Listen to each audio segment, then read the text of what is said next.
billahi minasyaitonir rajim. Bismillahirrahmanirrahim. Assalamualaikum warahmatullahi wabarakatuh. Alhamdulillahirabbil alamin wassalatu wassalamu ala asyrafil anbiya'i wal mursalin wa ala alihi wasahbihi ajmain amma ba. Alhamdulillah anda bersama saya Dai Aiman dalam Tanyalah Ustaz Seindah Kasih. Apa khabar para penonton sekalian? Harap semua dalam keadaan sihat-sihat, sejahtera dalam payungan rahmat Allah Subhanahu wa taala. Baik, para penonton sekalian, pada hari ini kita nak menyambung pengajian kita dalam tafsir dan taranum surah As-Saffat ayat 123 sehingga ayat 131. Siapakah guru yang akan bersama dengan kita pada hari ini? Kita nak mempersilakan tuan guru kita Al-Fadhil Ustaz Dr. Muhammad Luqman Ibrahim. Apa khabar Ustaz? Alhamdulillah.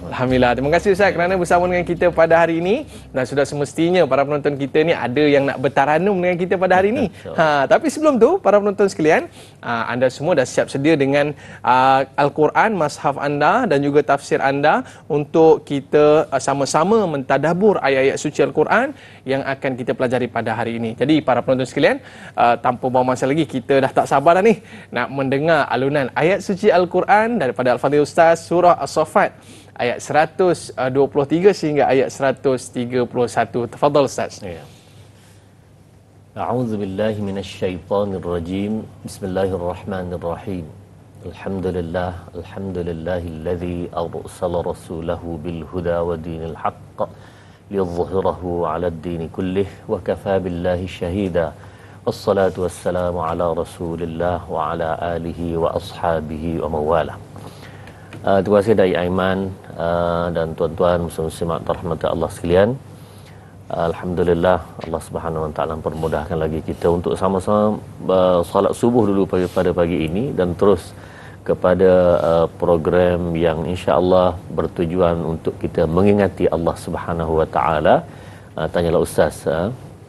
Dan tuan-tuan, pagi ini kita akan baca dulu beberapa ayat lah daripada surah As-Saffat ayat 23 sehingga ayat 131.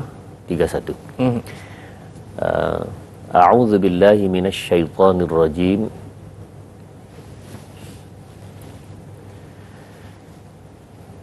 Bismillahirrahmanirrahim. Wa inna Ilyasa laminal mursalin idh qala liqaumihi ala tattaqun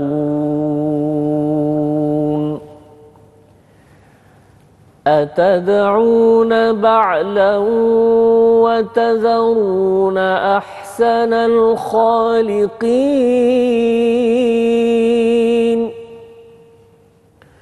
Allah rabbakum wa rabb abaikumul awwalin فكذبوه فإنهم لمحضرون إلا عباد الله المخلصين وتركنا عليه في الآخرين سلام على الياسين إنا كذلك نجزي المحسنين إنه من عبادنا المؤمنين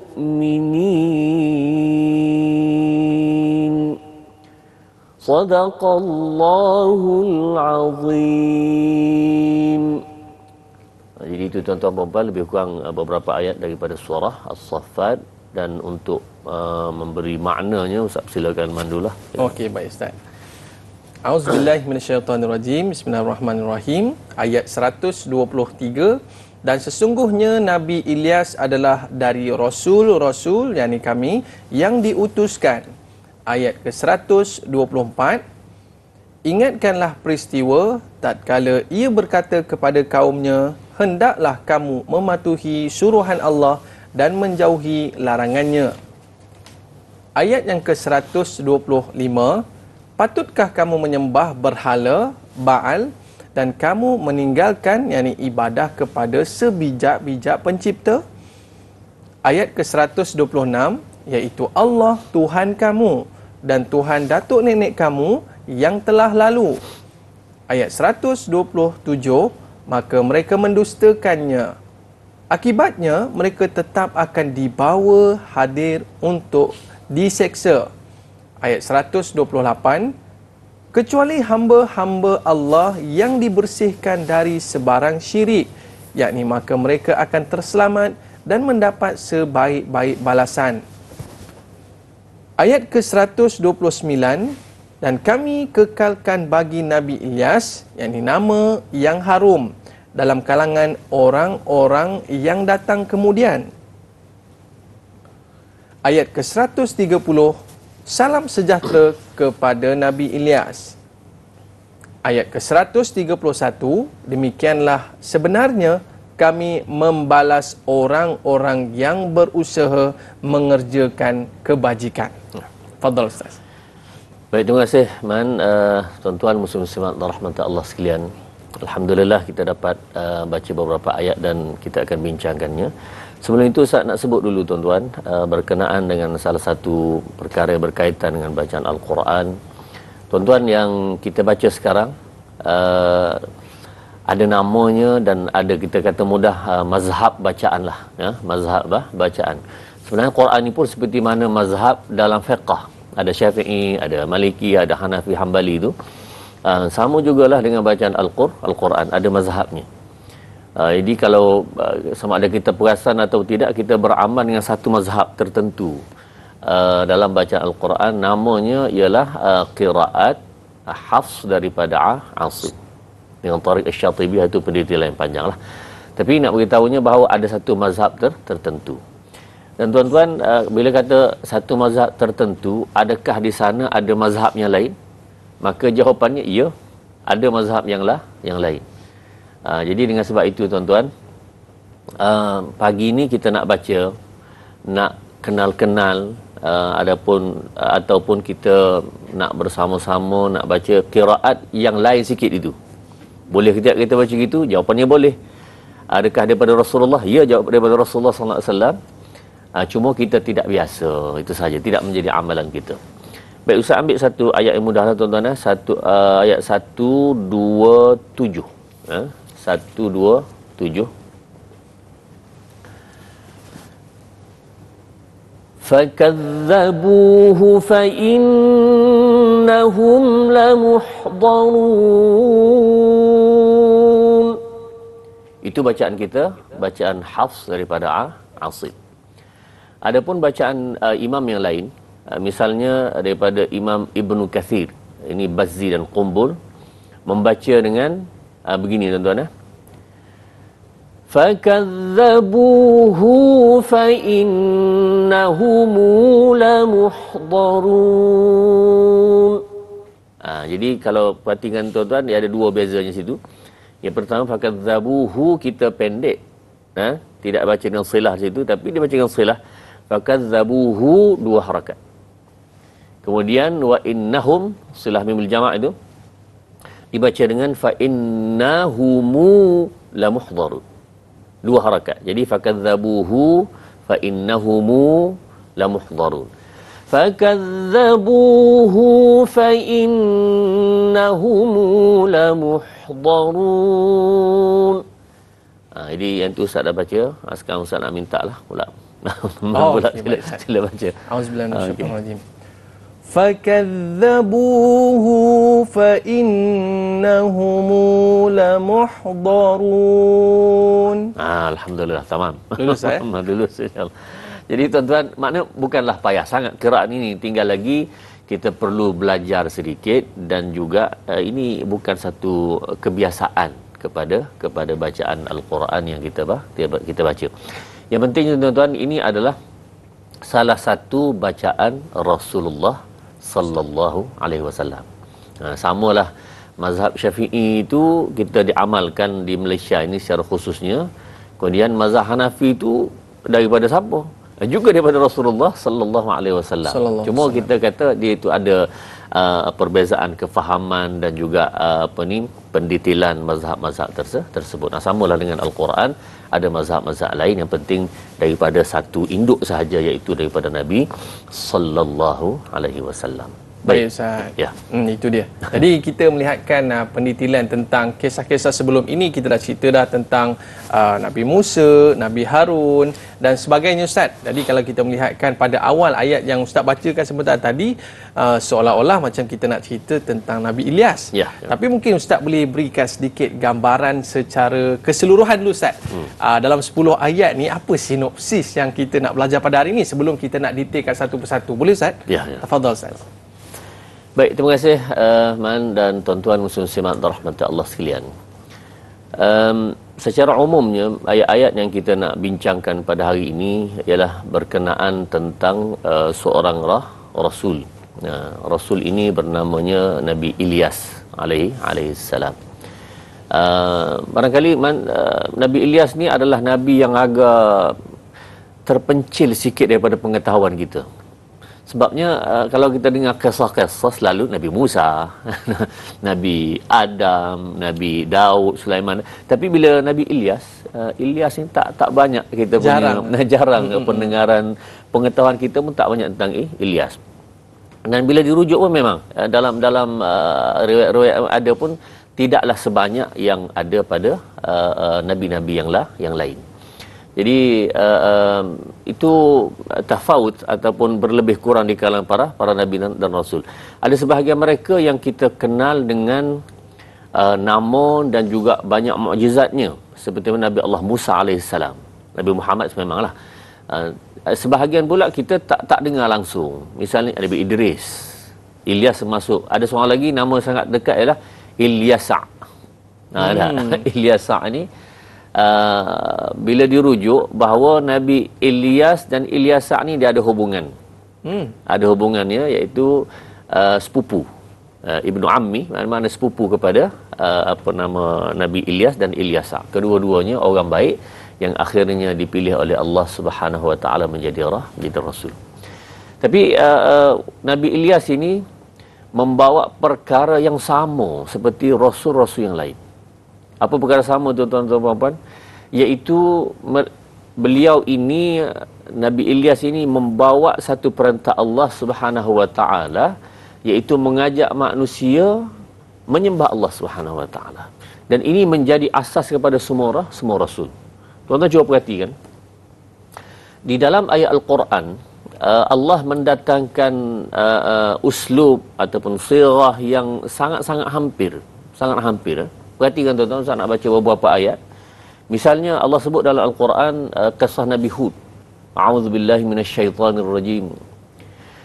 Wa ila 'adin akhahum huda qala ya qaumi i'budullaha ma lakum min ilahin ghairuh. Kepada kaum 'Ad, Nabi Hud. Saudara mereka Nabi Hud. Dan qala ya qaumi i'budullah ma lakum min ilahin ghairuh, sembahlah Allah, tidak ada Tuhan melainkan Allah Subhanahu wa taala. Kaum Samud. Wa ila samud akhahum salihah qala ya qaumi i'budullaha ma lakum min ilahin ghairuh. Nabi yang lain iaitu Nabi Salih kepada kaum Samud. Tapi ayatnya sama. Qala ya qaumi i'budullah ma lakum min ilahin ghairuh. Kamu sembahlah Allah, tidak ada Tuhan melainkan Allah. Ayat seterusnya tuan-tuan. Nabi Syuaib kepada Madian. Wa ila Madyana akhahum Syuaiba قال يا قوم اعبدوا الله ما لكم من إله غيره. Kepada kaum Madian, Nabi Syuaib sama juga, qala ya qaumi ibudullah ma lakum min ilahin ghairuh, tidak ada tuhan melainkan Allah, sembahlah ia, ubudullah. Dan itulah yang dibuat oleh semua para rasul, termasuklah Nabi Ilyas alaihissalam. Jadi tuan-tuan, cuma Nabi Ilyas ini dia, kalau kita tanya, adakah dia ada pertalian, makna kekeluargaan, ada pun susur-galu dengan rasul-rasul yang lepas? Ini bila Ustaz rujuk tuan-tuan agak menarik ya, bahawa dia ini rupanya orang panggil ada keturunan. Orang Kelantan kata titih barih lah. Titih barih. Titih barih ini maksudnya keturunan lah. Ya.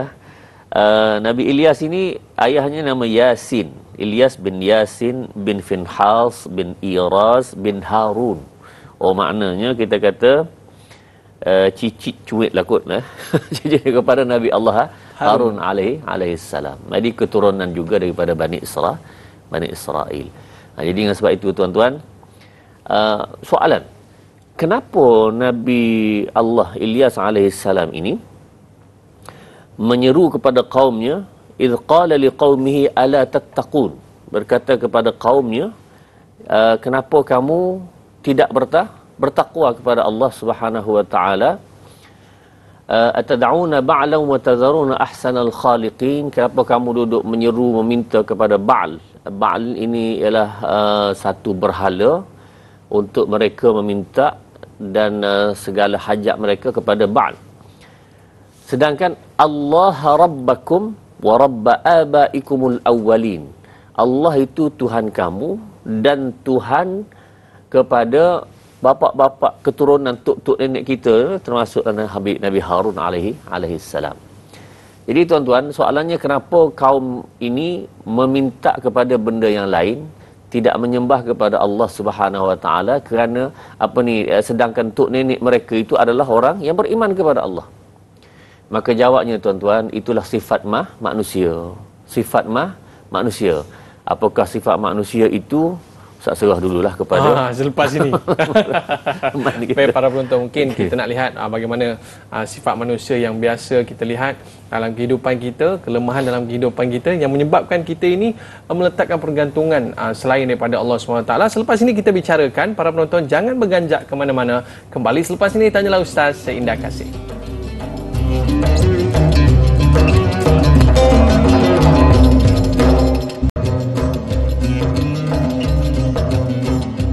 Alhamdulillah, kembali dalam Tanyalah Ustaz, biar tahu jangan keliru. Baik, tadi kita rasa macam teruja Ustaz nak dengar lagi apakah sambungan kisah Nabi Ilyas yang mana diperkatakan sebentar tadi. Tafadhal Ustaz. Baik, terima kasih Man, tuan-tuan muslimin semak rahmat Allah sekalian. Kita berhenti tadi berkenaan dengan kenapa mereka ini meminta kepada yang lain, berdoa kepada yang lain, khususnya disebutkan oleh Allah Subhanahu wa taala, iaitu atad'una ba'lan wa tadharuna ahsanal khaliqin. Kenapa kamu meminta kepada Ba'al? Iaitu berhala. Tuan-tuan muslimin semak rahmat Allah sekalian. Sebenarnya perkara ini, Nabi Ilyas ini sudah rasul yang keberapa? Awal lagi telah berlaku. Dalam surah Nuh, diceritakan tentang a'udzubillahi minasyaitonirrajim, وَلَا تَذَرُنَّ وَدًّا وَلَا سُوَاعًا وَلَا يَغُوثَ وَيَعُوقَ وَنَسْرًا. Ada 5 berhala. وَلَا تَذَرُنَّ وَدًّا وَلَا سُوَاعًا وَلَا يَغُوثَ وَيَعُوقَ وَنَسْرًا. 5. Jadi tuan-tuan, asalnya 5 ini adalah orang yang baik-baik asal. Waddan, Suwa'an, Yaghuth, Ya'uq, Nasra. 5 ni orang baik-baik. Tetapi orang baik-baik ni daripada keturunan Nabi Nuh, dan dia bersama Nabi Nuh alaihissalam. Bila Nabi Nuh telah wafat, kemudian orang inilah yang mendakwahkan tentang Allah, tentang kebaikan, kebenaran. Inilah yang dakwah 5 orang ini. Bila 5 ini mati, kata anak cucunya, Dia kata macam mana kita nak ingat ni orang-orang hebat di kalangan kita ni. Nah, maka mereka kata gini lah, kita buat patung.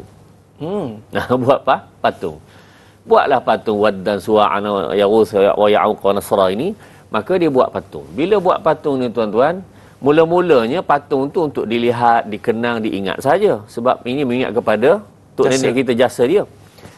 Lepas tu tuan-tuan datang keturunan lepas tu sembah, inilah Tuhan kita. Jadi tuan-tuan, yang asalnya adalah untuk tujuan mengingat, akhirnya telah berubah mengikut perubahan keturunan bangsa apa semua, akhir jadi begitu. Jadi tuan-tuan, samalah juga kisah Ba'lan ini.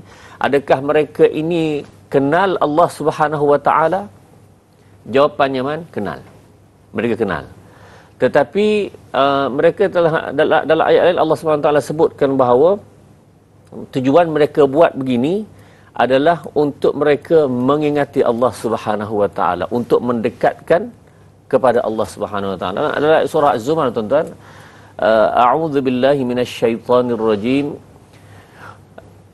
Ma na'buduhum illa liyuqarribuna ila Allahi zulfa.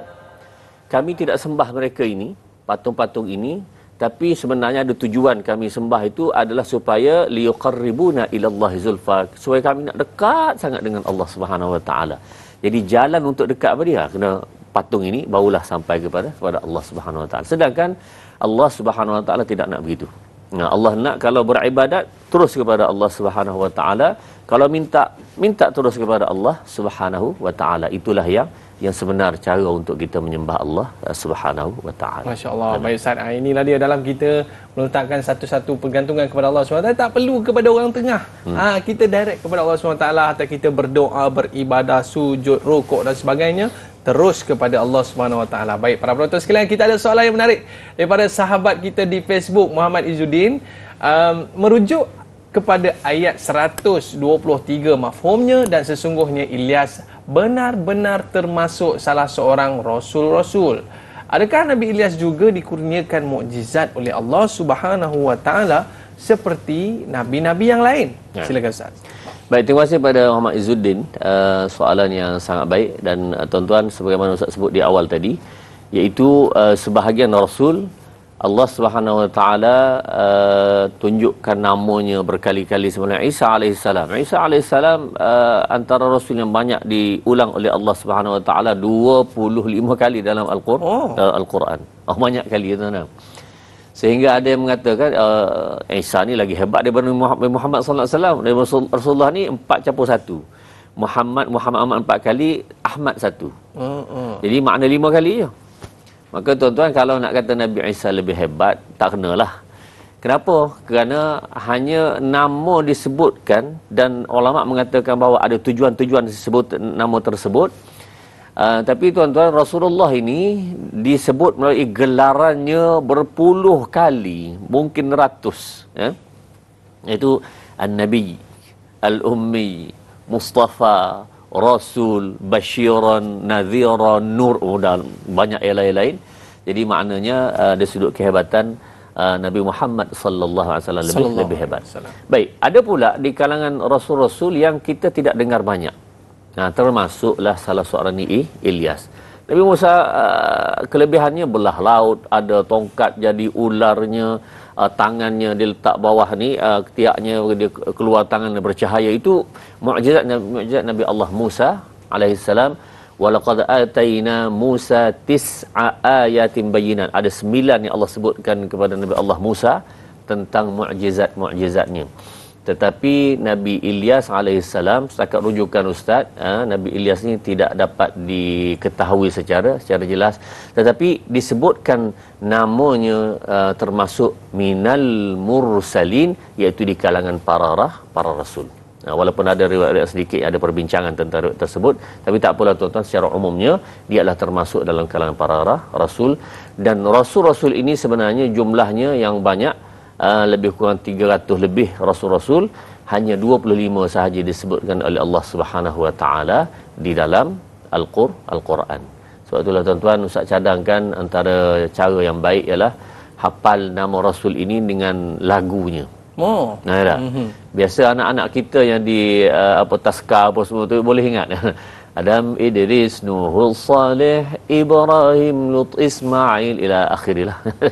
Jadi maknanya dihafal melalui cara itu, insya-Allah boleh mengingat kepada nama-nama Rasul. Adakah menjadi satu kewajipan untuk kita mengingat nama Rasul satu-satu itu? Jadi satu kemestian lah Ustaz Sudut hukumnya tidaklah. Kita cuma kalau kita ingat tu lebih baik. Sebab dalam masalah beriman kepada Allah dan Rasul, antu'mina billahi wa malaikatihi wa kutubihi wa rusulihi.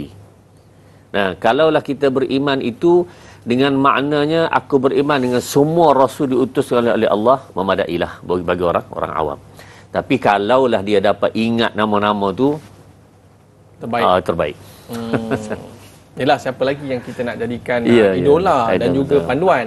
Kalau tidak, Nabi-Nabi dan juga Rasul-Rasul yang banyak berkorban demi memberikan kita keindahan agama pada hari ini. Baik Ustaz, kita nak lihat pula pada ayat yang ke-124 yang mana mengatakan, hendaklah kamu mematuhi suruhan Allah dan menjauhi larangannya. Sahabat kita Masrifah Nur Jamaah ini nak tanya soalan, kepada siapakah ayat ini ditujukan dan apakah peristiwa yang berlaku ke atas kaum Nabi Ilyas? Yang kedua, merujuk pada ayat ini, apakah suruhan Allah SWT yang diperintahkan agar dipatuhi dan larangan Allah SWT yang perlu dijauhi? Fadhal Ustaz.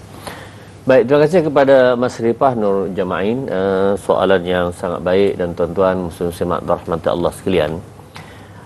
Kata Nabi Ilyas alaihissalam, A'udzubillahi minasyaitanirrajim, إذ قال لقومه ألا تتقون. Nabi Ilyas AS berkata kepada kaumnya, kenapa kamu tidak bertakwa? Tuan-tuan, asal makna takwa ini ialah kalau dari sudut bahasa mudah, takut. Kenapa kamu tidak takut? Mana takut kepada Allah Subhanahu Wa Taala. Cuma apabila ulama mentafsirkan dengan lebih jelas, iaitu seperti mana disebutkan oleh Hajah Masrifah tadilah, iaitu imtithalu awamirillahi wajtinabu nawahi, mentaati perintah Allah, tinggalkan larangan Allah Subhanahu Wa Taala. Itulah dia panggil takwa yang paling besar. Jadi orang kata kalau adakah kamu bertakwa, maksudnya apa? Tinggal yang Allah larang, buat yang Allah suruh. Itu makna takwa. Jadi tuan-tuan muslimin rahmat Allah sekalian, dalam konteks ayat ini, iaitu berkenaan dengan kaum Nabi Ilyas ini, mereka ini seperti mana kisah kaum Nabi Nuh alaihissalam. Bila dah berapa generasi, mula-mula tu Islam, mula-mula tu mentaati perintah Allah, beriman kepada Allah dan Rasul, lepas tu tinggalkan. Nah, dan kaum, bila sebut sifat manusia yang kita sebut awal tadi kan, sifat manusia ni memang bila jauh sikit daripada Rasul, tinggal. Jauh sikit daripada Rasul, lupa. Jauh sikit daripada Rasul, sembah benda lain. Nabi Musa alaihissalam pergi ke Bukit Tursina dalam ayat Al-Quran tu nak, selama berapa lama? Lebih kurang 30-40 hari sahaja. Balik-balik mereka, kaum mereka itu sembah apa dia? Sembah lembu. Allah, ijil. Sembahlah lembu. Iaitu Musa Samiri yang buat lembu itu, dia hias-hias, akhir lembu tu boleh bercakap. Jadi tuan-tuan, dengan sebab itu manusia sekejap sahaja memisahkan diri mereka daripada perintah Allah, peringatan Allah, tazkirah, maka tuan-tuan dia akan mula menjauhi agama ini. Sebab itulah tuan-tuan, kata para ulama, seorang ini hatinya hendaklah sentiasa disemai, disirami oleh ayat-ayat Allah dan hadis-hadis Nabi sallallahu alaihi wasallam. Kata para ulama, kalau 3 hari hati kita tak dengar tazkirah, tak dengar ayat Quran, tak dengar hadis Nabi sallallahu, 3 hari saja hati akan mula mengeras. 3 hari saja. Jadi tuan-tuan bayangkan kalau lama tak dengar. Jadi tuan-tuan, Ustaz cadangkan sangat-sangat tuan-tuan, kalau yang ada kelapangan itu, ikhtiarkanlah, usahalah sekarang, kalau kita kata program Tanya Ustaz ada tiap-tiap pagi, tuan-tuan dengarlah sedikit sebanyak daripada ini untuk jadi tazkirah kepada kita. Semoga-moga tidak menjadi seperti yang mana termasuk dalam golongan yang hatinya mengeras. Jadi tuan-tuan, dengan sebab itu golongan ini apabila jauh sikit daripada keturunan para nabi tadi, jauh sikit sahaja, mereka adalah kufur kepada Allah Subhanahu Wa Taala. Kufur tu satu perkara, lebih besar lagi adalah atad'una ba'lan, adakah kamu menyembah berhala, wa tadharuna ahsanal khaliqin, dan meninggalkan ibadat yang sepatutnya kamu menyembah yang sebaik-baik pencipta iaitu Allah Subhanahu Wa Taala.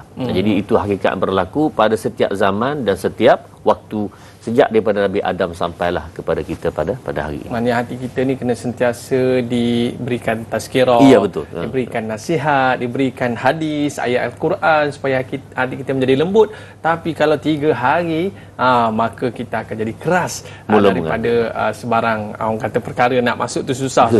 Baik Ustaz, kita nak berehat seketika. Para penonton jangan ke mana-mana, kembali selepas ini Tanyalah Ustaz, biar tahu jangan keliru.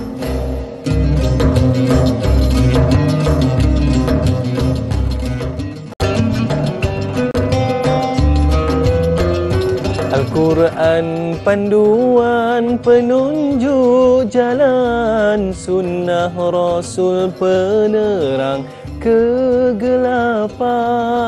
Alhamdulillah, kembali dalam Tanyalah Ustaz, biar tahu jangan keliru. Bila mana seseorang jauh daripada Al-Quran, jauh daripada hadis Nabi SAW, maka keraslah hati kita. Jadi bagaimana kita nak melenturnya? Maka dekatlah dengan para Nabi dan juga para Rasul, dengar kisah Nabi. Hari ini kita nak cerita pasal Nabi Ilyas, yang mana membincangkan tafsir dan taranum surah As-Saffat ayat 123 sehingga ayat 131. Baik Ustaz, sahabat kita ni dia nak tanya pada ayat yang ke-124 Al-Sal. Ingatlah, yakni ketika Nabi Ilyas berkata kepada kaumnya, mengapa kamu tidak bertakwa? Bagaimana kaum Bani Israel diuji dengan kemarau yang panjang selama 3 tahun dan meminta Nabi Ilyas berdoa kepada Allah supaya diturunkan hujan, dan mereka berjanji akan beriman. Namun selepas hujan turun, mereka tetap tidak beriman dan masih mensyirikkan Allah. Ayat yang ke-125, bagaimana asal usul kejadian patung Baal dan mengapa kaum Bani Israel tetap menyembah Baal sedangkan mereka memang tahu kewujudan Allah dan percaya Allah itu masih ada. Silakan Ustaz. Terima kasih Man, kepada yang bertanya soalan yang baik iaitu Al-Syal. Tuan-tuan bisa simak rahmat Allah sekalian, tentang diuji dengan tidak ada air, dengan kemarau yang panjang ini, perkara ini berlaku pada setiap zaman lah, termasuklah kita kata pada zaman Nabi Ilyas AS. Bahkan kisah seperti ini tuan-tuan, kita kata zaman kita sekarang pun sekarang dalam keadaan kita kata air yang sangat berkurang di banyak negeri. Dan tuan-tuan, pertama sekali kita mendoakan supaya perkara ini Allah Subhanahu Wa Taala akan permudah dan menyelesaikannya dengan cepat. Dan paling penting tuan-tuan, kita sama-sama salat istisqa. Istisqa. Jadi kalau ada di kalangan kita, pihak masjid, pihak kampung itu yang ada inisiatif, saya cadangkan sangat-sangatlah untuk dibuat salat sunat istisqa dalam keadaan air yang sangat berkurang sekarang ini. Baik. Tuan-tuan, dalam ayat Quran, kisah kaum yang lain hampir sama dengan kisah Nabi Ilyas AS ini, iaitu kaum Ad. Wazkur akha 'adin idh anzara qaumahu bil ahqaf. Iaitu bila mereka ini disuruh kepada beriman kepada Allah Subhanahu Wa Taala, mereka tolak, mereka tak nak. Dan mereka diuji lepas itu dengan kisah yang hampir sama, iaitu berkenaan hujan yang tidak turun. Jadi bila lama tak hujan itu, akhirnya Allah Subhanahu Wa Taala buat keputusan untuk memberi azab kepada mereka. Maka dalam Quran tuan-tuan, surah Al-Ahqaf, Allah Subhanahu Wa Taala menyebut, a'udzubillahi minasyaitonirrajim. فَلَمَّا رَأَوْهُ عَارِضًا مُسْتَقْبِلَ أَوْدِيَتِهِمْ قَالُوا هَذَا عَارِضٌ مُمْطِرُنَا تدمر كل شيء بأمر ربها فأصبحوا لا يرى إلا مساكنهم كذلك نجزي القوم المجرمين. Saudara rahmat Allah sekalian, bila mereka melihat falamma ra'ahu 'aridan mustaqbila awdiyati, mereka tengok awan hitam yang di atas kampung mereka, rumah mereka, oh akan hujan, dia kata. Masya-Allah, akan hujan apa semua ni, dah lama kita tak hujan. Rupanya tuan-tuan, bukan hujan yang turun, awan hitam itu membawa satu petaka sangat dahsyat, rupanya jadi ribut taufan. Bal huwa masta'jaltum bihi rihun fiha 'adzabun alim, iaitu itu adalah ribut taufan yang angin yang sangat dahsyat menghancurkan mereka. Dan Allah sebut tudammiru kulla syai'in bi amri rabbiha, dihancurkan semua golongan mereka itu. Fa asbahu la yura illa masakinuhum, yang kekal ialah masakin, rumah-rumah. Ustaz difahamkan Man pun ada pergi ke tempat ini di kaum Ad itu di Petra sana kan. Iaitu tempat yang mana Allah hancurkan, tinggal rumah sahaja, dan rumah tu sampai hari ni masih ada. Masya-Allah, hati macam itulah.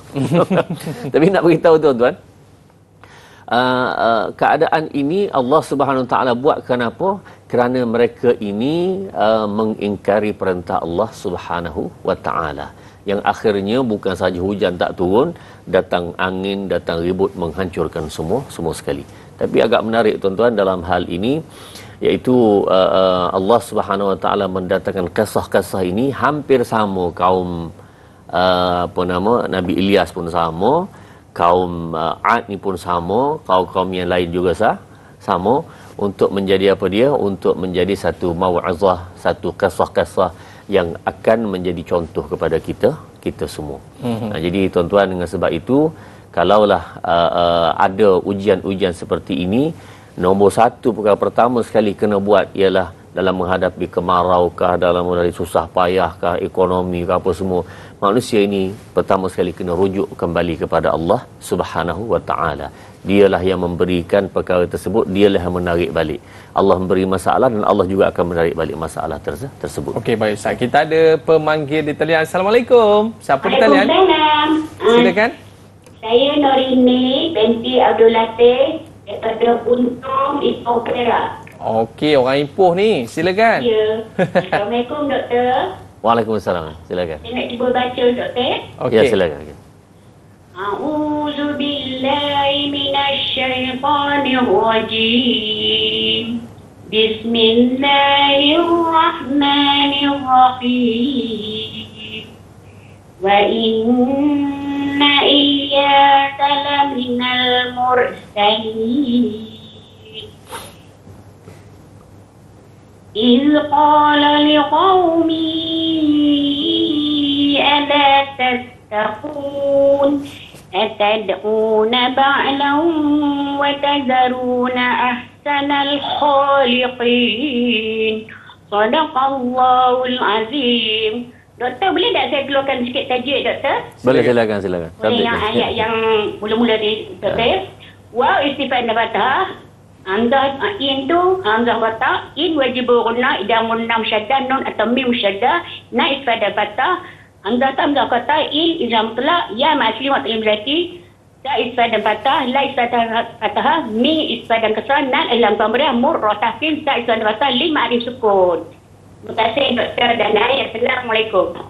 Okey Ustaz, berapa markah kita nak bagi dia Ustaz? Masya-Allah, tamam. Menarik ya, dia punya perincian yang dibuat oleh Hajah Nurini tadi, masya-Allah. Semoga-moga Allah beri kebaikan kepada beliau lah, teruskan belajar. Cuma Ustaz sikit nak bagi tegurannya sedikit sajalah, iaitu ain tu, sila beri perhatian Hajah Nurini. A'udzu, ain tu pada ain. Jadi a'udzu, Jadi mudah-mudahan ajar ini akan semakin baiklah. Okey, baik Ustaz. Tadi kita nak sambung lagi persoalan kita sebentar tadi Ustaz, yang mana kita tinggalkan ayat 125, yang mana soalannya bagaimana asal usul kejadian patung Baal dan mengapa kaum Bani Israel tetap menyembah Baal sedangkan mereka memang tahu kewujudan Allah dan percaya Allah itu ada. Silakan Ustaz. Terima kasih kepada Syal soalan yang kedua beliau. Dan tuan-tuan muslim rahmat Allah sekalian. Sebagaimana kita sebutkan bahawa manusia ni kalau jauh sikit daripada Rasul, maka akan mereka kufur kepada Allah Subhanahu Wa Taala. Sebagaimana keturunan Nabi Nuh, kita telah sebutkan tentang Waddan, Suwa'an, Yaghuth, Ya'uq wa Nasra dan semua itu. Sebenarnya kalau disebutkan tentang adakah mereka ini keturunan para nabi ini kenal atau tidak Allah Subhanahu Wa Taala? Kenal Ustaz? Ya, kenal. Jawapannya kenal. Sebagaimanalah kaum Quraisy, kalau kita kata mereka ni kenal ke tidak Allah Subhanahu Wa Taala, kita kata ke kenal. Bukti kat mana? Buktinya tuan-tuan ialah pertama kesan daripada pengajaran para nabi dan rasul yang sebelum. Jadi atas nama itu mereka kenal. Kemudian begitu juga kaum Quraisy, Allah sebut dalam Al-Quran, wala in sa'altahum man khalaqas samawati wal arda la yaqulunna Allah. Kalau ditanya adakah siapakah mencipta langit dan bumi, maka mereka akan kata Allah. Ayah Nabi nama apa man? Ustaz? Ayah Nabi nama apa? Nama Abdullah. Abdullah. Jadi makna Allah itu sudah dikenal. Baik. Jadi kalau sudah kenal, kenapa tidak beriman? Sebabnya tuan-tuan, antara kenal dan beriman dua perkara beza.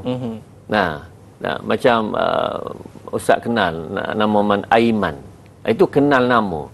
Tetapi dari sudut mempercayai apa semua itu kena berkawan rapat dulu apa semua baru itu dah. Jadi antara kenal dan juga dengan beriman satu perkara yang berbeza. Jadi sebab itu tuan-tuan muslim rahmatan Allah sekalian, mereka kenal tapi mereka tidak beriman. Allah sebut dalam Al-Quran sebab mereka tidak beriman ni ada satu perkara sangat besar. A'udzubillahi minasyaitonirrajim.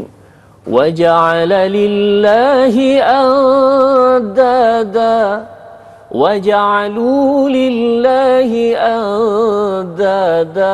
Ada dua ayat, wa ja'ala lillah wa ja'alu lillah. Samalah, hampir sama, iaitu mereka ini menjadikan Allah itu ada kawan. Maksudnya Allah, kemudian ada kawan. Ada kawan inilah yang bermaksudnya itu syirik. Allah itu Tuhan. Kemudian ada lagi Tuhan yang lain. Sebab itu tuan-tuan, kaum Quraisy ini di keliling Kaabahnya ada 360 berhala. Mereka percaya kepada Allah? Ya, percaya kepada Allah. Tapi kena ingat ada Tuhan pasir, ada Tuhan perigi, ada Tuhan rumah, ada Tuhan jaga rumah. Semua sekali ada Tuhan yang lain. Maka sebab itulah tuan-tuan, walaupun percaya kepada Allah, dia kufur kepada Allah Subhanahu Wa Taala dengan nama syirik. Dan Allah Subhanahu Wa Taala tidak akan mengampunkan dosa syirik kecuali orang itu bertaubat dan kembali kepada agama yang sebenar sebelum dia mati. Kalau mati syirik, maka innahu man yusyrik billah faqad harramallahu alaihi aljannah. Orang syirik ini maka dia mati dalam keadaan Allah Subhanahu Wa Taala haramkan syurga. Dan tuan-tuan, tentang haram syurga ni dalam Quran Ustaz cek tak ada lah kecuali satu sahaja, iaitu tentang syirik kepada Allah Subhanahu Wa Taala wal a'yadu billah. Na'udzubillah. Itu dia perkara yang kita nak elakkan daripada kita ni melihatkan satu perkara yang selain daripada Allah itu lebih berkuasa. Na'udzubillah. Baik para penonton sekalian, teruskan kesetiaan anda dalam Tanyalah Ustaz. Selepas ini kita berehat seketika, kembali selepas ini.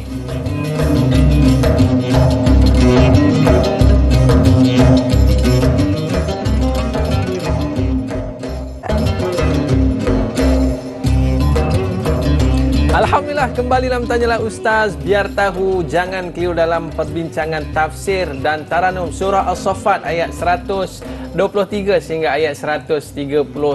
Tadi kita dah membicarakan bagaimana mereka ni tetap syirik kepada Allah SWT walaupun mereka tahu Allah itu ada. Dan begitulah satu soalan yang menarik yang ditunjukkan oleh sahabat kita Muhammad Faizal bin Ahmad berdasarkan ayat 126 setelah Nabi Ilyas alaihissalam yang menegaskan Allah SWT lah yang menciptakan mereka dan nenek moyang mereka, bukan berhala-berhala tersebut. Kenapa kaumnya tetap mendustakannya dan memilih kemusyrikan? Silakan Ustaz. Baik, terima kasih kepada Muhammad Faizal, soalan yang sangat baik, dan tuan-tuan muslim-muslimat rahmati Allah sekalian. Berkenaan dengan dah tahu kenapa tak pilih. Dah tahu kenapa tidak buat. Tuan-tuan muslim-muslimat rahmati Allah sekalian. Sebenarnya itu memang sifat manusia.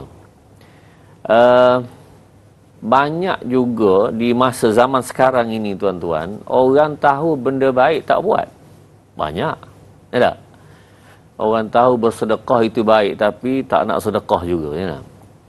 Tinggal sembahyang itu berdosa, tak sembahyang juga. Tak tahu. Jadi semata-mata kerana tahu itu belum menjamin manusia berbuat kebaikan tersebut.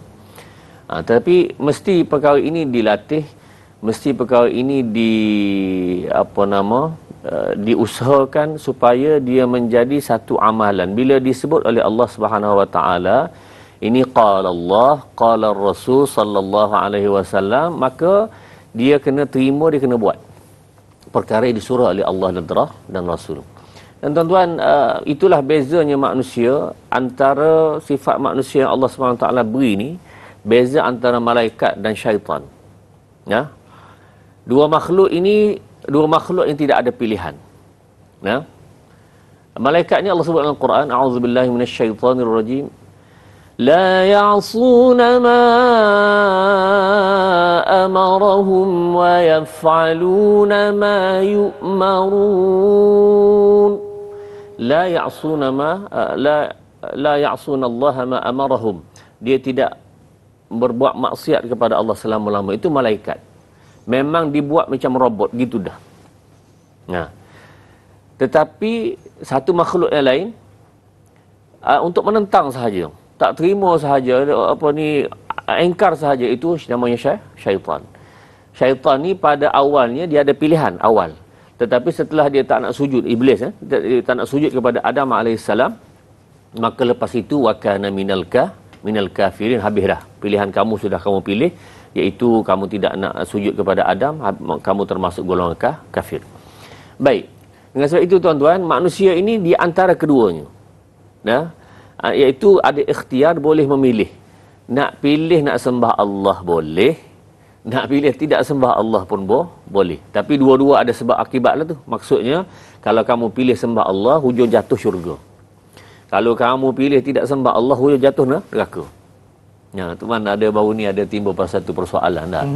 Nah, orang kata bahawa kenapa orang Islam buat jahat begitu ni, tipu orang, buat rasuah segala apa bagai semua sekali dosa tu, akhir masuk syurga juga. Nah, satu. Kemudian orang bukan Islam kena ke atas kerana dia bukan Islam, dia buat baik ke apa semua, masuk neraka. Dia tak rasuah, dia tak tipu orang apa semua, masuk neraka. Tuan-tuan muslimat rahmat Allah sekalian, kita nak sebutkan bahawa jawapan dalam hal ini yang mengatakan demikian pertama sekali Allah Subhanahu Wa Taala. Bukan orang lain, bukan ustaz, bukan man, bukan, tapi Allah yang kata. Dalam Quran banyak ayat seperti ini, ya. Allah Subhanahu Wa Taala menyebutkan bahawa innal ladzina kafaru min ahli alkitab wal musyrikin fi nari jahannam. Jadi maknanya yang itu Allah sendiri yang sebut. Jadi tuan-tuan, bila Allah Subhanahu Wa Taala menyebutkan demikian, kita kena beriman. Adakah boleh kalau Allah kata begitu? Tak. Sebenarnya saya nak kata gini. Boleh ke, Man? Tak boleh, Zat. Tak boleh. Jawapannya tak boleh. Kenapa? Memang demikian Allah yang tetapkan. Baik. Tuan-tuan, di dalam masalah dosa, kalau kita kata dosa, apa dosa yang paling besar yang Allah SWT sangat-sangat marah? Syirik, Ustaz. Syirik. Semua kita sepakat. Syirik. Dosa lain itu besar juga. Menipu besar. Rasuah besar. Itu besar yang lain-lain itu. Tapi nak bandingkan syirik, syirik sangat-sangat sangat besar. Maka tuan-tuan, siapa-siapa buat dosa syirik ini, Allah sebut dalam Al-Quran, innallaha la yaghfiru an yushraka bihi wa yaghfiru ma duna dzalika liman yasha. Siapa buat dosa syirik ini, maka Allah tidak ampunkan, dan yang lain daripada itu Allah boleh ampunkan. Tak ada masalah dia bertaubat apa semua Allah boleh, tapi syirik tak. Maka janganlah pula orang Islam ni ambil mudah pula. Kalau gitu kita buatlah apa sahaja dosa pun tak apalah. dia rasa enteng, rasa remeh, buat apa sahaja tak apa, dengan syaratnya kita mati Islam masuk syurga juga, lepas kena bakar kena apa semua. Tuan-tuan muslimat rahmatullah. Ini saya nak jawab dalam masalah ini. Ada orang berasa enteng dah. Tak apa. Buat dosa dulu, yang penting mati Islam. Nanti masuk syurga. Tuan-tuan, soalannya, siapa boleh jamin kita mati Islam? Masa Allah cabut nyawa tu, nyawa nak terpisah daripada badan, masa tu kita beriman kepada Allah, Islam kita masa tu, siapa boleh jamin? Jawapannya tidak ada. Abu Talib, orang yang didakwah kepada Nabi sallallahu alaihi wasallam, pak saudara Nabi ni, ya ammi, tolonglah ucap la ilaha illallah, qul la ilaha illallah. Aku ada peluang untuk tolong kamu di akhirat kelak. Qul la ilaha illallah. Sampai akhir hayat itu tak boleh. Tidak ada jaminan untuk orang itu mati beriman, bahawa kalau dia Islam sekarang, Islam juga nanti matinya. Tak ada jaminan. Walaupun boleh jadi dia dikuburkan di kubur orang Islam, dia mati di kalangan orang Islam, boleh jadi dia tidak beriman kepada Allah. Boleh jadi, sebab tidak ada kepastian. Jadi yang membawa kepada perkara itu apa dia tuan-tuan? Iaitu amalan-amalan kita. Jadi kalau kerja tu duk buat amalan salah, duk buat perkara-perkara maksiat, duk buat dosa, tak sembahyang, semua yang Allah SWT larang, adakah dia akan mati beriman? Na'udzubillahi min zalik. Boleh jadi kalau Allah cabut nyawanya tidak beriman, walaupun zahirnya Islam, zahir dikuburkan bersama orang Islam, tapi boleh jadi na'udzubillahi min zalik, orang ini tercabut nyawanya kerana dosa-dosa yang banyak dalam keadaan tidak beriman. Na'udzubillahi min zalik. Semoga Allah jauhkan kita semua. Itu satu dosa yang tidak diampunkan oleh Allah SWT. Tapi Ustaz, macam mana, kita ada berbaki lebih kurang 2 minit lagi Ustaz. Ustaz boleh bagi tips Ustaz, macam mana kita nak menjauhi terutamanya syirik-syirik kecil ni? Mungkin daripada syirik-syirik kecil inilah yang boleh membawa kepada syirik yang besar ni Ustaz. Baik tuan-tuan, dalam hadis Nabi sallallahu alaihi wasallam, sebenarnya syirik kecil ini inna akhwafu, aku yang sangat takut ialah asyirkul asghar. Syirkul asghar ini, sahabat tanya apa dia syirik asghar ini? Asyirkul asghar, syirik asghar ialah riya. Riya ini tuan-tuan, kita kata kenapa riya? Riya ni maksudnya kita buat amalan tunjuk pada orang. Amalan tunjuk pada orang. Sembahyang kerana orang. Buat ini kerana orang tengok. Itu tujuan, itu makna riya. Jadi tuan-tuan, ulama bahaskan kenapa riya ini namakan syirik kecil.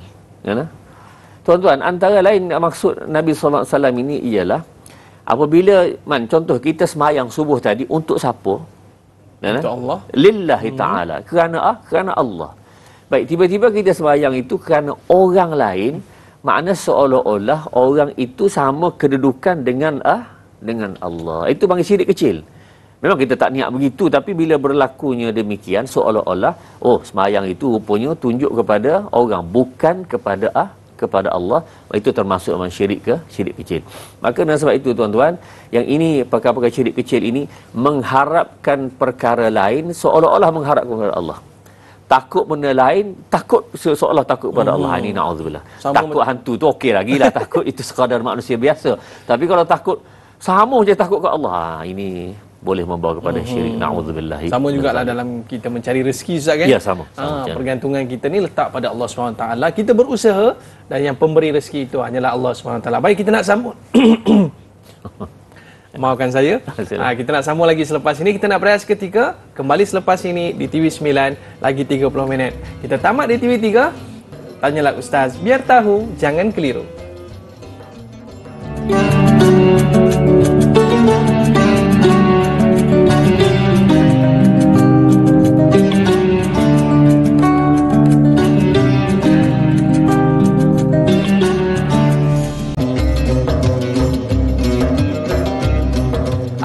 Alhamdulillah, kembali dalam Tanyalah Ustaz. Biar tahu, jangan keliru, bersama dengan saya, Da'i Aiman. Pada ini membicarakan tentang tafsir dan taranum surah As-Saffat ayat 123 sehingga ayat 131 bersama dengan Dr. Lokman pada hari ini. Yang mana Ustaz, ada soalan sahabat kita di Facebook ni memang cukup menarik daripada Mak Itun. Berkaitan dengan ayat 127. Maka mereka mendustakannya, akibatnya mereka tetap akan dibawa hadir untuk diseksa. Apakah pendustaan yang dilakukan oleh Bani Israel yang menyebabkan mereka diseksa? Begitu juga ada satu lagi soalan Ustaz daripada Nur Dahlia Biru. Bagaimanakah bentuk azab yang diterima oleh mereka yang mendustakan apa yang telah disampaikan oleh Nabi Ilyas dan juga kepada kita sebagai umat akhir zaman yang mendustakan serta menolak dakwah Nabi Muhammad sallallahu alaihi wasallam? Fadhal Ustaz. Ya. Baik, terima kasih kepada Mak Itun dan Nur Dahlia. Soalan kedua-duanya alhamdulillah sangat baik. Dan tuan-tuan, bila sebutkan tentang Bani Israel adalah satu golongan yang Allah beri kelebihan sebenarnya. Dan dalam Al-Quran Allah SWT sebut, a'udzubillahi minasyaitonirrajim, wa faddalnahum 'alal 'alamin. Kami lebihkan mereka daripada seluruh alam. Maksudnya golongan Bani Israel ini ada kelebihan yang sangat besar dari sisi Allah Subhanahu Wa Taala. Malangnya ayat ini digunakan oleh mereka sampai ke hari ini. Sedangkan kita katakan bahawa kelebihan itu bersyarat. Syarat apa dia? Syarat yang pertama ialah dia kena mematuhi Allah dan Rasul, khusus Nabi Allah Musa alaihissalam. Itu syarat.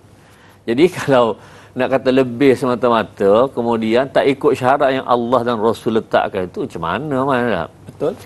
Awak saya akan beri hadiah sekian-sekian dengan syarat awak kena ikut saya. Tiba-tiba tak ikut saya, kemudian dia nak hadiah juga. Boleh ke Man? Tak boleh. Tak boleh lah. Jadi samalah tu. Maksudnya kalau dia nak jadi orang yang dilebihkan oleh Allah juga, dia kena ikut taat perintah Allah dan Rasul. Kemudian tuan-tuan, ayat Quran sebut dengan jelas, a'udzubillahi minasyaitonirrajim, alladzina yattabi'una ar-rasulan nabiyyal ummiyyal ladzi yajidunahu maktuban 'indahum fit tawrati wal injil, iaitu orang-orang yang mengikut Nabi al-Ummi alladhi yajidunahu maktuban 'indahum fit Taurat wal Injil. Nabi ini disebut dalam Taurat dan Injil. Maknanya kalau kamu ikut Allah dan Nabi Allah Musa, akhirnya kamu kena ikut Muhammad sallallahu alaihi wasallam. Kenapa? Dah disebut dalam Taurat, disebut dalam Injil. Manusia ini atau Nabi ini bernama Muhammad sallallahu alaihi wasallam. Jadi tuan-tuan, oleh kerana mereka tinggal semua sekali itu, bila tak ikut syarat-syarat tersebut, maka kemuliaan itu Allah tarik. Dan tuan-tuan, Bani Israel ini kalau disebutkan tentang kelebihan mereka, Masya Allah, mereka melihat mukjizat Nabi Allah Musa AS. Apa mereka tengok? Iaitu ketika terkepung dengan Fir'aun, inna lamudrakun, kata Bani Israel, habislah kita Musa, kita terkepung, Fir'aun dah dapat kita. Jawab Musa AS, qala inna ma'iya rabbi sayahdin.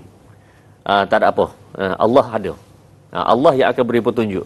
Lalu Allah perintahkan alqima fi yamin, campak tongkat tersebut, akhirnya terbelahlah, famfalaqa fakullu firqin fakana kullu firqin qattawil azim, terpecahlah laut itu menjadi 12 lorong dan Bani Israel telah melintas laut tersebut. Tuan-tuan, lepas lintas laut itu, dia tengok Firaun tenggelam dalam laut, mati semua sekali puak Firaun itu. Masya Allah, pertolongan Allah sangat besar. Mereka lapar lepas itu pula. Lapar teman, dapat pula manna wassalwa. Dapat manna dan juga salwa, iaitu manna ni kata para ulama tafsir menyebutkan manisan. Wallahu a'lam manisan macam mana, kata madu dan apa tu, tak apalah. Yang Allah turun kepada langit. Salwa ni burung puyuh. Ini makanan yang istimewa untuk mereka tu, manna dan salwa. Jadi tuan-tuan, lepas pada itu Allah perintahkan mereka ini masuk kepada pergi ke Sinai, ke Palestin, dekat dengan sana. Bila suruh masuk itu, mereka kata mereka tak masuk. Mereka tak nak masuk. Kenapa tuan-tuan? Kerana kalau kamu nak masuk, hai Musa, izhab anta wa rabbuka faqatila inna hahuna qa'idun. Dalam Palestin sana itu ada satu kaum yang sangat ganas, kami tak nak berlawan dengan mereka, buat mati saja je. Kamu pergilah, kalau kamu nak pergi, pergilah kamu dengan Tuhan kamu. Tengok jahat mereka.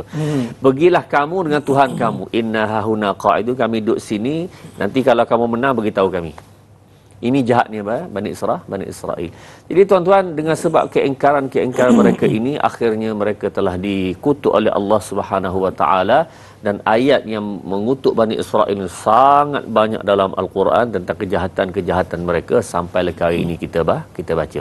Jadi maknanya tuan-tuan, orang yang mengikut Allah, mengikut Rasul khususnya pada zamannya, kemudian kalau dia panjang umur, dia hidup lagi selepas ini, maka dia kena mengikutlah perintah. Kalaulah kata perintah daripada dalam Taurat itu mengikut Muhammad sallallahu alaihi wasallam, maka dia kena ikut pada masa sekarang ini, barulah dia selamat. Jadi dengan sebab itu tuan-tuan, Allah Subhanahu wa taala hukum mereka ini disebabkan oleh keingkaran tidak ikut Allah dan Rasul, khususnya Nabi Allah Musa AS. Begitulah setiap zaman berlaku pada Bani Israel. Dan lebih teruk lagi, Bani Israel ini di kalangan mereka sangat banyak wa ja'alakum muluka wa atakum ma lam yu'ti ahadan minal alamin. Di kalangan mereka ini rasul banyak, pemerintahnya banyak, kemudian beri kelebihan yang tidak ada kepada orang lain. Wa atakum ma lam yu'ti ahadan minal alamin. Rasul yang banyak tu pula tuan-tuan, aman, dia bunuh pula rasul tersebut. Tidak adalah satu bangsa yang membunuh rasul. Yang sangat pelik ini bangsa Yahudi lah, Bani Israel. Dan sebab itulah kutukan Allah kepada mereka sangat dahsyat. Tapi bagaimana mereka yang dikatakan melawan ataupun menentang akan arahan ataupun suruhan daripada para rasul ni Ustaz, termasuk kita lah Ustaz, Nabi suruh macam-macam dah, tapi tetap menentang apa yang disuruh oleh baginda SAW dan juga rasul-rasul terdahulu Ustaz. Baik Man, untuk umat-umat dahulu, Allah Subhanahu wa taala banyak menyegerakan balasan. Ta'jil dia panggil. Yang segerakan balasan. Kalau kita tengok tadi Ustaz baca tentang ayat tentang kaum Ad, segera Allah hantar rih. Falamma ra'awhu 'aridan mustaqbil awdatihim qalu hadha 'aridun mumtiruna tudammiru kull syai'. Hancur semua sekali dengan awan hitam, dengan hujan, ribut taufan, hancur. Baik, tapi zaman umat Muhammad sallallahu alaihi wasallam, walaupun perkara sama akan berlaku, Allah lengah-lengahkan. Kata para ulama, sebab lengah ini dalam hadis Nabi sallallahu alaihi wasallam sebut sendiri, iaitu permintaan Rasulullah sallallahu alaihi wasallam yang akhirnya Allah Subhanahu wa taala lambatkan keputusan tersebut. Ini kelebihan Nabi Muhammad sallallahu alaihi wasallam lah. Jadi tuan-tuan, dalam surah Yasin kita ada baca kan, wa mata'an ilahin. Kamu bolehlah buat dulu, kamu nak buat dosa tu, tapi keputusannya lambat sedikit. Jadi tuan-tuan, ada sebahagian orang yang dia pergi ke Mekah apa semua kan, dia buat dosa banyak, pergi ke Kaabah pun buat dosa juga, tapi dia kata okey je aku pergi Mekah, tak ada kena peti pun. Jangan cabar Allah Subhanahu wa taala. Allah boleh buat perkara tersebut, tetapi di atas rahmat, illa rahmatan minna wa mata'an ilahi. Kerana rahmat Allah Subhanahu wa taala, Allah beri penangguhan sedikit kepada kita. Jangan kita sombong pula, tak apalah buat dosa Allah tak balas pun, entah-entah dosa aku buat tu pun okey sebenarnya. Dah gitu pula tuan-tuan. Tak. Yang dosa tetap dosa, yang itu adalah penangguhan yang sekejap. Itu pun rahmat daripada Allah. Dia kena berterima kasih. Kalau Allah panas sungguh aku hari tu, mati dah. Tapi syukurlah Allah SWT beri penangguhan terhadap dosa yang kita buat. Semoga-moga Allah SWT sentiasa letak rahmatnya kepada kita sehingga kita mati. Amin. Mungkin penangguhan itu disebabkan oleh Allah bagi can lagi. Ya, bagi can untuk kita bertaubat kepada Allah SWT. Berbeza dengan umat terdahulu, buat-buat disegerakan balasan, dihancurkan, ditenggelamkan, diberikan angin dan dihancurkan. Nak ke kita jadi seperti itu? Kita berehat seketika, kembali selepas ini. Tanyalah Ustaz, biar tahu, jangan keliru.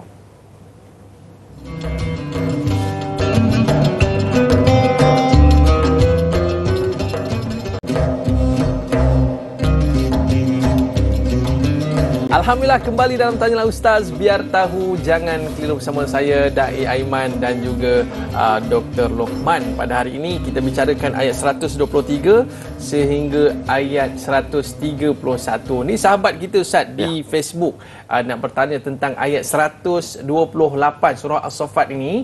Pada ayat tersebut, adakah hidayah itu adalah faktor penting dalam pembersihan diri dan sebagai penyelamat untuk seorang yang telah syirik untuk kembali kepada Allah SWT dan akan mendapat balasan yang baik dengan setiap perbuatan mereka sebagai ganjaran kepada permulaan kehidupan yang benar hanya kepada Allah Subhanahu Wa Taala. Tafadhal Ustaz. Baik.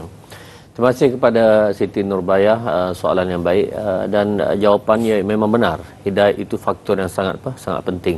Biasa kita dengar mana guna taufik hidayah lah. Sebenarnya hakikatnya hidayah taufik. Oh. Hidayah ni makna hudan, maksud petunjuk dulu. Allah memberi petunjuk kepada manusia ini, kemudian manusia itu akan berlaku taufik. Taufik ni pada waffaqa yuwaffiqu taufik. Makna buat satu benda tu kena je dengan Allah nak. Itulah. Jadi tunjuk, kemudian buat satu benda yang kena. Allah setuju. Dalam gitu. Itu bahasa mudah gitulah. Jadi tuan-tuan, hidayah taufik. Tapi biasa kita guna taufik hidayah, tak apalah, boleh je lah. Yang pentingnya akhirnya kita buat satu perkara yang muwafaqah, yang kena dengan apa yang Allah suka. Baik tuan-tuan, hidayah ini orang nak dapat hidayat ini sebenarnya ada syarat. Ada syarat. Dan kata para ulama, siapa-siapa cukup syarat dua ini dapat hidayat dia. Dua syarat. Syarat pertama dalam Quran sebut, a'udzubillahi minasyaitonirrajim, wa yahdi ilaihi man anab wa yahdi ilaihi man yunib. Allah beri hidayat, ada dua ayat tu. Allah beri hidayat kepada orang yang nak kembali kepada Allah, dalam hatinya nak. Jadi poinnya sini tuan-tuan, siapa-siapa rasa nak kepada hidayat itu cukup satu syarat. Dan syarat nombor dua tuan-tuan, iaitu wallazina jahadu fina lanahdiyannahum subulana. Siapa-siapa yang bermujahadah, jangan berusaha, berikhtiar, Allah pasti beri hidayah. Maknanya hidayah ni mesti kena nak satu, yang kedua kena usaha. Satu, kalau orang kata kenapa tak pergi sembahyang? Nak saya nak pergi masjid, nak tak pergi dia. Dia cukup satu syarat, tapi tak cukup syarat kedua. Dia kena pergi ya. Jadi kalau nak saya semata-mata duk tunggu bila, tak sampai seru lah. Tak boleh tuan-tuan gitu. Dia kena buat. Kena melangkah pergi ke masjid. Jadi orang yang berjaya solat di masjid itu ialah orang yang ada jiwanya nak satu. Yang kedua, dia start kereta, start motor apa semua, pergi ke masjid. Jalan kaki, tak kira lah, berusaha. Jangan sebab itu kata para ulama, kenapa Abu Talib, pak saudara Nabi itu tidak dapat hidayat? Tak cukup satu syarat. Syarat nak tu dalam hati ada dah. Ya Muhammad, kalaulah tidak kerana aku akan dikutuk, dihina selepas aku mati oleh kaumku, maka tentu aku akan ikut kata kamu yang mendapat menyejukkan mata kamu, qurratu ainik. Jadi dengan mengucapkan apa yang kamu nak. Tapi aku bimbang kalau mereka akan mengutuk, menghina aku. Satu nak ada dah, tapi usaha menyebut tidak ada. Jadi tuan-tuan, yalah, walaupun hidayah itu di tangan Allah Subhanahu Wa Taala, tapi zahir kita bercakap ini, kalau cukup dua syarat ini dapat hidayah. Jadi tuan-tuan, setiap orang kena rasa nak, setiap orang kena berusaha dan ikhtiar. Okey. Sama macam nak makan juga kan. Niat nak makan tu kena ada, yang kedua kena pergi beli, kena suap, kena cari itulah. Kalau niat aja bila nak sampai makanan, tak ada. Itu dia, baik Ustaz. Kita ada sahabat kita, Pak Su Lee Romli. Soalan saya, apakah bentuk-bentuk pujian yang baik yang Allah SWT abadikan kepada Nabi Ilyas alaihi salam, dan siapakah orang yang datang kemudian yang dimaksudkan dalam ayat yang ke-129 surah As-Saffat? Tafadhal Ustaz. Terima kasih kepada Pak Suli Ramli soalan yang baik dan tuan-tuan berkait dengan ayat. Sebenarnya ayat-ayat yang hujung ini illa ibadallahil mukhlasin, dan seterusnya itu, wa tarakna alaihi fil akhirin salamun ala ilyasin inna kadzalika najzil muhsinin innahu min ibadinal mu'minin. Ini adalah puji-pujian kepada Nabi Ilyas dan keturunannya. Bahkan Allah Subhanahu wa taala menggunakan perkataan Ilyasin. Ilyas ini jamak, plural, maksudnya keluarganya, keturunannya. Tuan-tuan, di dalam ayat Quran Allah SWT menyebutkan tentang kalau orang tu berbuat baik, insya-Allah sampai keturunan dia dapat kebaikan itu. Orang tu berbuat baik, ikhlas dia kerana Allah SWT, akhir keturunan juga akan mengikutnya. Jadi perlu tuan-tuan kita, wallazina amanu wattaba'athum dzurriyyatuhum biimanin alhaqna bihim dzurriyyatahum wa ma alatnahum min amalihim min syai', dalam surah At-Tur. Orang wallazina amanu wattaba'athum, orang beriman kemudian diikuti oleh keturunan dzurriyyatuhum biiman alhaqna bihim, Allah gabungkan sekali mereka dalam syurga. Allahumma, tuan-tuan, atas dunia hidup berbeza-beza, tetapi oleh kerana keturunan, akhirnya keturunan baik ini Allah letak dalam syurga bersama. Jadi hari ini nak pergi melawat syurga atuk, jom lawat syurga atuk. Esok nak melawat syurga mak pula, Jadi makna, tuan-tuan, ini golongan orang-orang yang keluarganya, keturunannya mentaati perintah Allah Subhanahu wa taala, sebagaimana pujian kepada salamun ala Ilyasin. Dan salah satu pada sifat yang ada pada keluarga ini adalah pada ayat 128 tadi adalah mukhlasin, Ustaz. Maknanya kita semua ni akan diseksa suatu hari nanti di atas maksiat yang kita lakukan, melainkan golongan-golongan yang mukhlasin, Ustaz. Mungkin ini satu pencerahan, orang kata pelan tindakan yang boleh Ustaz berikan kepada kita semua, macam mana nak jadi golongan ini, Ustaz? Baik, terima kasih, Man. Illa ibadallahil mukhlasin, melainkan hamba-hamba Allah yang dalam qiraat ada dua bacaan. Satu bacaan mukhlisin, orang yang ikhlas. Yang kedua adalah mukhlasin, orang yang diikhlaskan, isim maf'ul dan isim fa'il. Makna tak lagi jauh lah, tapi satu golongan yang ikhlas, satu golongan yang diikhlaskan oleh Allah Subhanahu wa taala. Baik, tu, Man, kefahaman kita ialah kefahaman awam. Apa makna ikhlas? Ikhlas ni buat semata-mata kerana Allah. Semata-mata kerana Allah. Baik, tuan-tuan, sebenarnya kefahaman ikhlas itu tidak menepati lagi yang sebenarlah, tapi dah dekat-dekat. Membuat sesuatu kerana Allah Subhanahu wa taala. Ikhlas ni pada asal maknanya akhlasa yukhlisu ikhlasan, yakni asfahu wa naqahu minasyawaib, menyucikan, membersihkan daripada semua kotoran. Itu makna asal ikhlas. Akhlasa yukhlisu ikhlasan, menyuci dan membersihkan. Baik, kita kata kalau kita baca surah Ikhlas, a'udzubillahi minasyaitonirrajim. Qul huwallahu ahad, Allahus samad, lam yalid wa lam yulad wa lam yakul lahu kufuwan ahad. Qul huwallahu ahad, kata Muhammad, Allah itu esa, satu. Allah Samad, Allah tempat meminta. Lam yalid, tidak beranak, tidak ada beranakkan, dan tidak ada satu pun yang menyerupai Allah Subhanahu wa taala, setara dengan Allah. Kat mana ikhlasnya, Man? Tak ada, Ustaz, tak jumpa. Kat mana ikhlasnya? Tak ada lah pula. Tuan-tuan, perhatikan. Maksudnya ialah, tuan-tuan, membersihkan, menyucikan. Semua sekali tak ada dah. Semua sekali Allah bersih, suci pada benda ini, daripada beranak, diperanakkan, daripada kawan-kawan setara, tak ada semua sekali. Tinggal Allah. Itu ikhlas.